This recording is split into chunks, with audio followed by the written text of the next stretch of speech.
नमस्कार प्रिय वृश्चिक राशि वाले, मैं हूं एस्ट्रो डॉक्टर रवि गुप्ता और स्वागत करता हूं 1 से लेकर के 31 मार्च के मध्य का संपूर्ण भविष्यफल यानी राशिफल में। प्रिय वृश्चिक राशि वाले, मार्च के महीने में ग्रहों की स्थितियों में इस प्रकार से बदलाव है तो मैं यही बोलूँगा कि धन तो इतना आएगा, पता नहीं पैसे रखोगे कहाँ। ये पूरी जानकारी जो मैं देने वाला हूँ ये चंद्र राशि पे आधारित है। जिनको अपना चंद्र राशि पता है ठीक है, नहीं पता आप इस वीडियो को नाम या लग्न के अनुसार भी देख सकते हो। तो चलो वृश्चिक राशि वाले, एक एक करके प्रारंभ करते हैं मार्च के महीने में ग्रहों की स्थितियां क्या कहता है। वृश्चिक राशि वाले, मार्च के महीने में आपके कर्म क्षेत्र के स्वामी सूर्य जो है ये स्वयं कर्म क्षेत्र को देख रहे हैं। तो इस महीने 14 मार्च तक सूर्य कर्म क्षेत्र को देख रहे हैं, फिर पंचम भाव अपने कारक तत्व स्थान पे ही जाएंगे वो। तो 14 मार्च तक जिनकी एक्सट्रीम लेवल पे नौकरी चली गई थी वह लग जाएगा। 14 मार्च तक जिनका व्यापार एकदम एंड पॉइंट में चला गया था उसमें शुरुआत हो जाएगा। जिन लोगों को प्रशासनिक क्षेत्र वगैरह में या राजनीतिक क्षेत्र में बेदखल कर दिया गया था या फिर अलग कर दिया गया था, आपको कुछ नए रास्ते खुलते हुए नजर आएंगे। और साथ में जिन लोगों को पिता की तरफ से बिल्कुल प्रॉपर्टी या संपत्ति को लेकर के व्यापारिक तौर पे बेदखल कर दिया गया था, उसमें कुछ नई शुरुआत होते हुए नजर आएगा।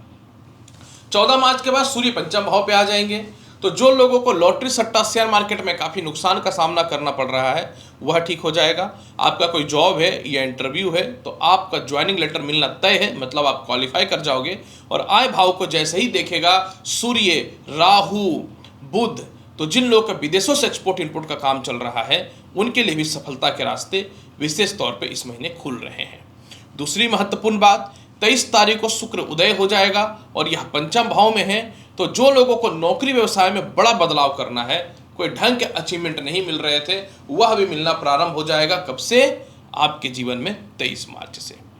अब जानते हैं कि विदेश यात्रा को लेकर के इस महीने की स्थिति कैसी है। देखिए, विदेश यात्रा कारक शुक्र है, डेफिनेटली शुक्र पंचम भाव में है। तो 23 तारीख तक शुक्र जो है बहुत अच्छे पोजीशन पे हैं, उच्च के हैं। उसके बाद फिर जो है ये उदय जरूर हो जाएंगे, लेकिन इनके साथ एक समस्या ये होगा कि इनकी युति सूर्य से हो जाएंगे। तो मैं आपको बहुत ही क्लियर और स्पष्ट बताना चाहता हूँ कि ऐसे तो इस महीने विदेश यात्रा का हाल बिल्कुल ठीक है, लेकिन 14 मार्च तक उन लोगों के लिए बहुत बढ़िया स्थिति रहने वाला है जिन लोगों का समझ लीजिए कि विदेश जाने को लेकर के डॉक्यूमेंट इशू था या पढ़ाई को लेकर के वीजा अप्लाई नहीं हो पा रहा था, फाइनेंशियल थोड़ी सी क्राइसिस थी, तो बिल्कुल घबराने की बात नहीं है, या कानूनी अड़चन था। तो 14 मार्च तक विदेश जाने को लेकर के इस प्रकार के समस्याओं में समाधान देखने को मिलेगा। हाँ, जिनको बिल्कुल फाइनेंशियल क्राइसिस या विदेश में नौकरी नहीं लग रहा है तो आपके लिए 14 मार्च के बाद इंतजार करना पड़ेगा। स्टार्टिंग में मैंने कहा था कि पैसे को लेकर के समस्याएं नहीं है, पैसे कहाँ रखोगे इस बात को लेकर के समस्या है। तो इस महीने आपके जीवन में आय भाव का स्वामी आय भाव को देख रहा है। सबसे बड़ी बात है कि आय भाव का लॉर्ड कौन है? बुध, और आय भाव को देख रहा है। तो यहाँ पे क्या होगा कि आपके जीवन में जो है 18 मार्च तक कहीं से भी दौलत की कमी नहीं होगी, क्योंकि बुध जो है मार्गीय अवस्था में है।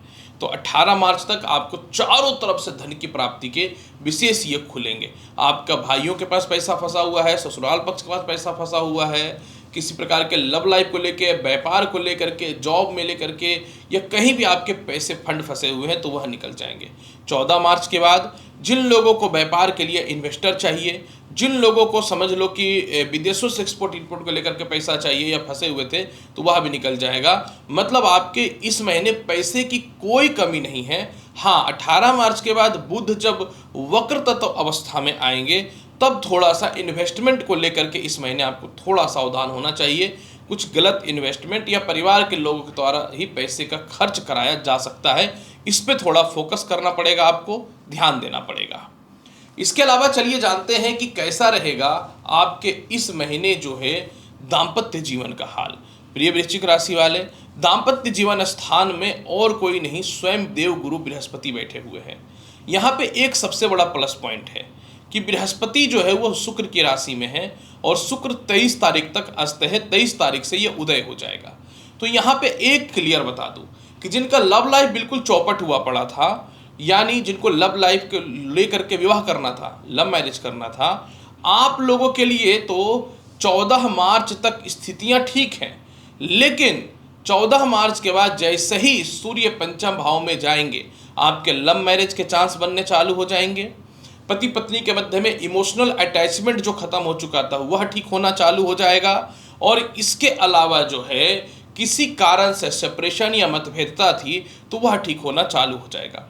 लेकिन जिनका वैवाहिक जीवन एकदम एक्सट्रीम लेवल तक खराब हुआ पड़ा था, मतलब एक दूसरे से बात नहीं कर रहे थे कई समय से, 23 तारीख को माफ करेंगे शुक्र जब उदय हो जाएंगे, तो जिनका वैवाहिक जीवन बिल्कुल एक्सट्रीम लेवल से खराब था वह ठीक हो जाएगा, आपसी बातचीत ठीक हो जाएगा। इवन कि जिनके वैवाहिक जीवन में कानूनी अड़चनें खड़ी हुई पड़ी थी वह भी ठीक होता हुआ नजर आएगा। इवन कि अपने जीवन साथी के साथ मिल करके कोई व्यापार या काम भी स्टार्ट कर सकते हो। यानी जिन लोगों का वैवाहिक जीवन में पति पत्नी के मध्य में इस बात को लेकर के बहुत ज़्यादा कॉम्प्लेक्स था ना कि विवाह के बाद जॉब करना है कि नहीं करना, या काम को लेकर लड़ाइयाँ वगैरह थी, संतान पक्ष को लेकर के लड़ाइयाँ वगैरह थी, वह सॉल्व होता हुआ इस महीने नजर आ रहा है। कैसा रहेगा इस महीने भूमि मकान वाहन और माता पिता से आपके संबंध का हाल? प्रिय वृश्चिक राशि वाले, जैसे सूर्य जो है 14 मार्च तक चतुर्थ भाव पे तो है, लेकिन शनि के साथ सूर्य की युति को शुभ नहीं मान सकते। तो बहुत ही क्लियर और स्पष्ट है कि 14 मार्च के बाद आपको भूमि मकान वाहन का सुख मिलेगा। आपका कोई घर रेंट नहीं लग रहा था, आप गृह प्रवेश नहीं कर पा रहे थे, या प्रॉपर्टी को लेकर माता पिता से मतभेद की स्थिति चल रही थी, 14 मार्च के बाद यह सॉल्व होता हुआ नजर आएगा। कई समय से आप चाह रहे थे कि कोई वाहन वगैरह परचेज करे या एक प्रॉपर्टी बेच के दूसरा वगैरह सर्च करे, तो आप बिल्कुल मत घबराइए। 14 मार्च के बाद इस मामले में सफलता के विशेष रास्ते जो है आपके जीवन में खुलना प्रारंभ हो जाएगा। इसके अलावा कैसा रहेगा शिक्षा और संतान का हाल? प्रिय वृश्चिक राशि वाले, शिक्षा और संतान कारक आपकी कुंडली में और कोई नहीं स्वयं इन दिनों शुक्र हैं जो उच्च के हैं। पंचम भाव के कारक स्वयं सूर्य होते हैं। तो 14 मार्च से सूर्य पंचम भाव में जाएगा, तो जिन महिलाओं का संतान कंसीव नहीं हो रहा था, भगवान की कृपा से होने के चांस बन जाएंगे। संतान से दूरी थी, संतान से मतभेदता थी, वह ठीक होता हुआ नजर आएगा।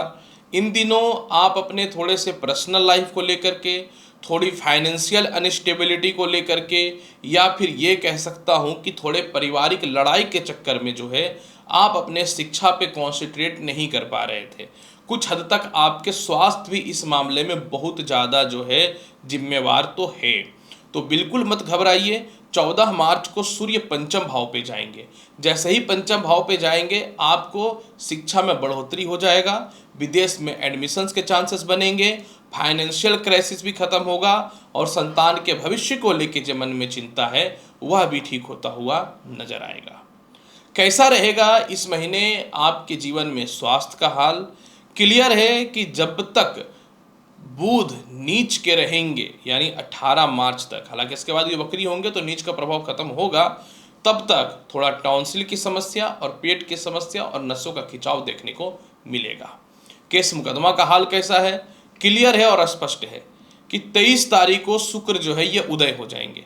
जब 23 तारीख को शुक्र उदय हो जाएंगे तो आपके साथ कोई स्कैम हुआ था वह ठीक हो जाएगा, कहीं आपके पैसे फंसे हुए थे, झूठे केस मुकदमाएं हुए थी, वह ठीक हो जाएगा, ससुराल पक्ष की तरफ से कुछ पैसे लेने थे जिसमें कानूनी अड़चनी थी वह ठीक हो जाएगा। और इसके अलावा सबसे बड़ा बेनिफिट जो आपके जीवन में होगा वह यह होगा कि आप अपने जीवन में स्वयं एक्टिव होकर के जो है पैसे को लेकर के अपने अवसर को तलाशना चालू कर दोगे। तो उपाय के तौर पे करना क्या चाहिए? वृश्चिक राशि वाले, उपाय के तौर पे आपको क्या करना चाहिए मैं बहुत ही क्लियर और स्पष्ट बता दूं। उपाय के तौर पे 14 मार्च तक आपको जो है आदित्य हृदय स्तोत्रम का पाठ करना चाहिए। 14 मार्च के बाद फिर जो है आपको प्रत्येक दिन सूर्य को गुड़ डाल करके जल में अर्घ्य देना चाहिए, और इसके अलावा हनुमान चालीसा का पाठ करते रहना चाहिए। तो आप देखिएगा कि कहीं से भी इस महीने दौलत और शोहरत की कमी नहीं हो सकती है। तो वृश्चिक राशि वाले, उम्मीद करता हूँ कि ये जानकारी अच्छी लगी होगी। चैनल पर नए हैं तो लाइक करिए, शेयर करिए, सब्सक्राइब करिए। मिलता हूँ अगली वीडियो में और महत्वपूर्ण और ज्ञानवर्धक जानकारी के साथ। तब तक के लिए नमस्कार, अच्छे से रहिए, धन्यवाद।